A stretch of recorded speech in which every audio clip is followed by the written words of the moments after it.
Namaste. It is said that whatever is presented in the form of creative way, it attracts us. The same happens with our children. Whatever is presented in the form of creative version, they are going to learn very smoothly, effectively, and we are going to remember forever.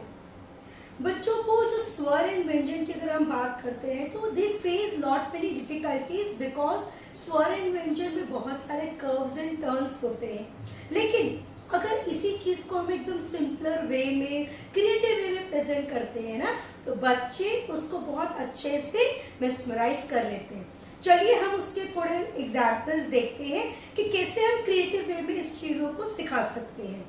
तो जब स्वर and व्यंजन की बात होती है तो स्वर एंड व्यंजन के लिए उनका सबसे बेस्ट फ्रेंड इज इंग्लिश का लेटर टी.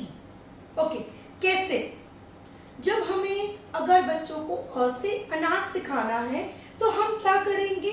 हम सबसे पहले एक स्मॉल अपोजिट सी का बनाएंगे, फिर उसके साथ ही ज्वाइन करके बड़ा अपोजिट सी बना के उसकी टेल को ऊपर ले लेंगे. फिर बीच में सेंटर से हम एक छोटी सी स्लीपिंग लाइन बनाएंगे और लेटर टी को लाइक एन अम्ब्रेला हम बना देंगे, जिससे हम बच्चों को बोल सकते हैं कि ये जो स्वर है वो गीला नहीं होगा बिकॉज उसके पास अम्ब्रेला है. तो अगर आप यहाँ पे देखेंगे तो यहाँ पे जो हमारा ये लेटर टी हमने यूज किया है वो साइड में यूज किया है. तो ये एक पार्ट है क्रिएटिव वे का जहां पे हम अ से अनार सिखा सकते हैं. अब यही लेटर टी को हम एक छोटी साइज में यूज करेंगे जब वो यूज होगा सेंटर में. कैसे?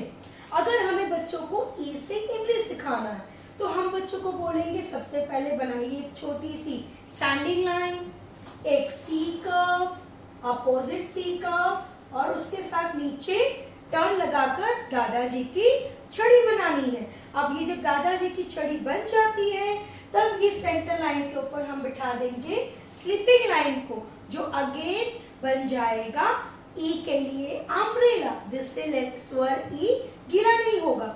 अगर आप यहाँ पे देखेंगे तो जो लेटर टी है उसको हमने सेंटर में यूज किया है और साइज उसकी छोटी है. तो ये थोड़े डिफरेंट वेज हैं जहां पे हम बच्चों को बहुत इजीली स्वर एंड व्यंजन के कॉन्सेप्ट्स को अच्छे से सिखा सकते हैं. Stay connected for more creative way of teaching and learning. Thank you.